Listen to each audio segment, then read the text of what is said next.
दोस्तों, Vodafone idea limited की बात करें तो यहाँ पे कुछ बड़ी ब्रेकिंग न्यूज़ निकल के आ रही है, जिसको हम इस वीडियो के माध्यम से डिस्कस करेंगे।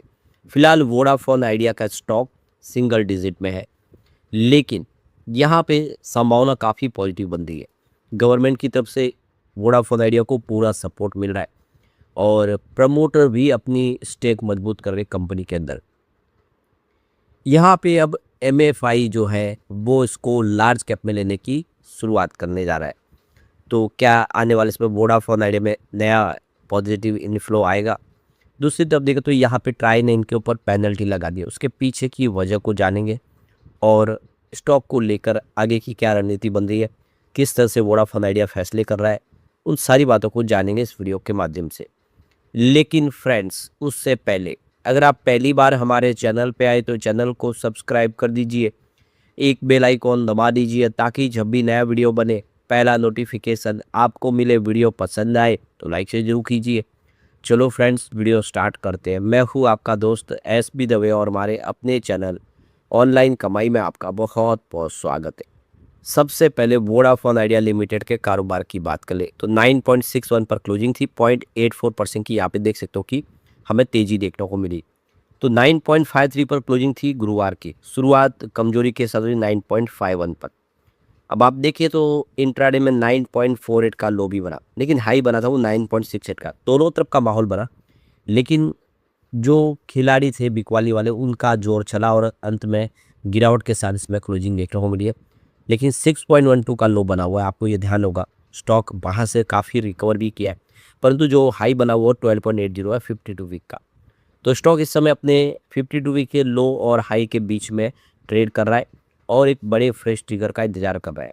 अब यहाँ पे जो बड़ी अपडेट निकल के आ रही है, वोडाफोन आइडिया ने जो एक्सचेंज को जानकारी दी है उनके ऊपर पेनल्टी लगाई गई। तो ये देख सकते हो कि telecom regulatory authority of India ने ट्राई की तरफ से जो कमर्शियल कम्युनिकेशन कस्टमर प्रेफरेंस जो रेगुलेशन एक्ट बना हुआ 2018, उसके तहत जो इन्होंने अच्छे से उसको फॉलो नहीं किया, जिसकी वजह से ये पेनल्टी लगाई गई है। तो यहाँ पे नेम ऑफ अथॉरिटी में अगर देखें तो आपको telecom regulatory authority of India यानी ट्राई का नाम दिखाई देगा और ऑर्डर जो पास हुआ है जिसमें देखें तो यहाँ पे करीब 21,46,000 रुपीज़ की पेनल्टी लगाई गई है। तो ये देख सकते हो कि commercial communication custom preference regulation 2018 के तहत ये कार्रवाई की गई है। 17 अप्रैल 2026 को इनको ऑर्डर प्राप्त हुआ है। तो इसमें आप देख सकते हो कि कंपनी के लिए जो रूल्स रेगुलेशन बने हुए हैं उसको पूरे अच्छे से फॉलो नहीं किया गया है। यानी नॉन कंप्लायंसेस का इनके ऊपर एक आरोप लगा है कि इन्होंने जो सर्विस में क्वालिटी देनी थी, कस्टमर को जो सर्विस देनी थी वो देने में ये फेल हुए, जिसकी वजह से ये पेनल्टी लगाई गई है। तो समय समय पर ट्राई ऐसे ही कार्रवाई करते हैं ताकि एक लोगों को यूनिक और उम्दा क्वालिटी की सर्विस मिले और किसी प्रकार की कोई भी कमी हो तो उसको दूर किया जाए।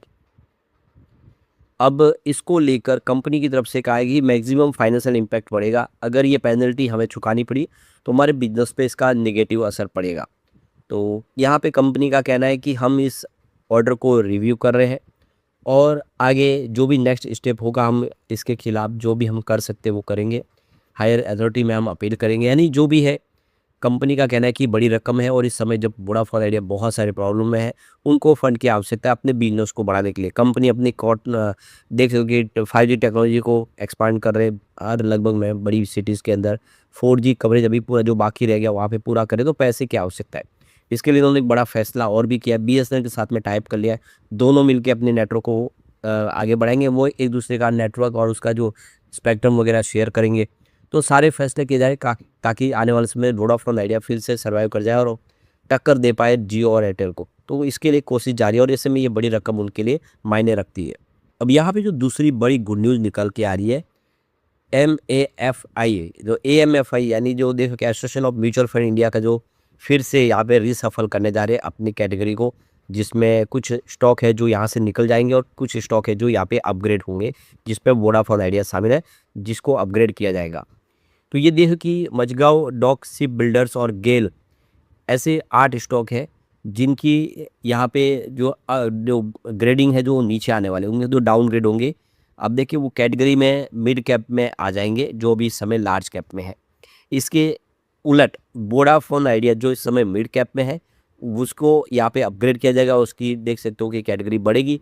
और AMFI जो सेमी एनुअल रिजिंग जो शुरू होने जा रहा है फाइनल 2026 का H2 का, उसमें यहाँ पे लार्ज कैप में शामिल होगा। ये नोमा इंस्टीट्यूशनल इक्विटीज़ की तरफ से कहा गया है। तो 8 जो स्टॉक है वो लार्ज कैप से मिड कैप में जाने वाले।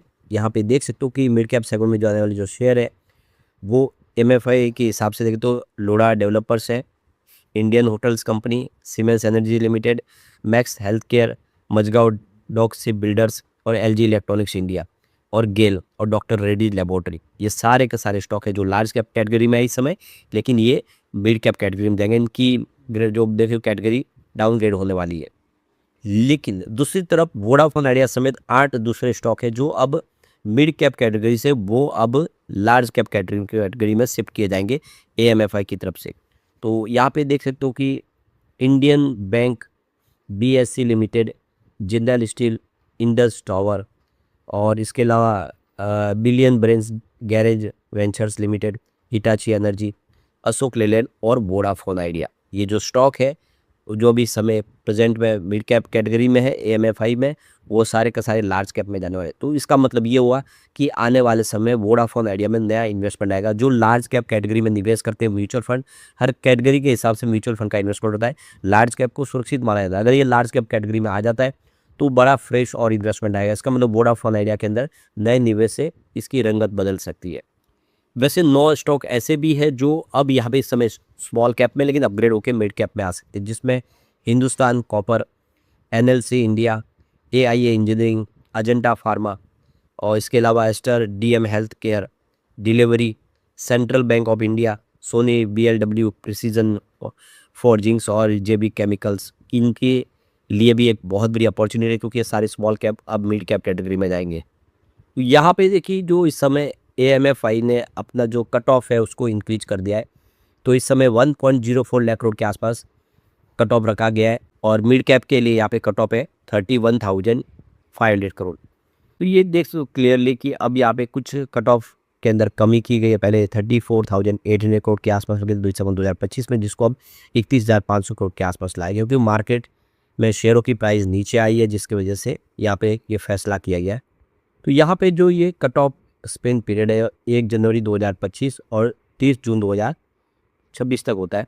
तो अब यहाँ पे जो सेकेंड होगा 1 जुलाई 2026 से ये इफेक्ट में आएगा। तो देख सकते हो कि इससे बात समझ में आ रही है कि वोडाफोन आइडिया के लिए एक अपॉर्चुनिटी समय दिखाई दे। अब यहाँ पे कल स्पीक होल्डिंग पैटर्न को देखें तो आपको ये अच्छी गुड न्यूज़ दिखाई देगी कि प्रमोटर ने अपनी होल्डिंग बढ़ाई है। 2.57% होल्डिंग थी दिसंबर में, जो मार्च में 25.64%, 25.57 से 25.64% की होल्डिंग हो चुकी है प्रमोटर की। प्रमोटर ने अपने निवेश को बढ़ा दिया है। अच्छी बात यह है कि कोई भी गिरवी शेयर भी नहीं है। FIA की होल्डिंग कम हुई है, 5.99% की होल्डिंग थी दिसंबर में, जो मार्च में 5.56 हुई है। FIA ने थोड़ा सा अपना इन्वेस्टमेंट बेच दिया है यहाँ पे। DI की बात उनकी होल्डिंग बढ़ी है, 5.59% होल्डिंग थी दिसंबर में, जो मार्च में 6.18% हो चुकी है। यानी इंडिया के जो बड़े फंड हाउस है उन्होंने इन्वेस्टमेंट को बढ़ाया है। म्यूचुअल फंड की बात उनकी होल्डिंग भी बढ़ी है, 5.34% होल्डिंग थी दिसंबर में, तो देख सकते हो कि मार्च में 5.93% हो चुकी है। यानी म्यूचुअल फंड ने भी अपना इन्वेस्टमेंट बढ़ाया है। जबकि जनरल पब्लिक की बात करें तो उनकी होल्डिंग यहाँ पे घटी है, 62.84% की होल्डिंग थी दिसंबर में, जो मार्च में घट के 62.62% के आसपास है। तो जनरल पब्लिक ने शेयर बेचे और बड़े फंड हाउसों ने, म्यूचुअल फंड ने जम के खरीदारी की। ये इशारा है कि आने वाले समय यहाँ से वोडाफोन आइडिया बेहतर कर सकता है। लेकिन फ्रेंड्स, कोई भी इन्वेस्टमेंट करने से पहले अपने फाइनेंशियल एडवाइजर से एडवाइस ले ले या अपना खुद का रिसर्च करें, क्योंकि मैंने वीडियो आपके एजुकेशनल पर्पज़ के लिए ही बनाया। वीडियो पसंद आए तो लाइक शेयर कीजिए और चैनल को सब्सक्राइब कर दीजिए। Thank you friends.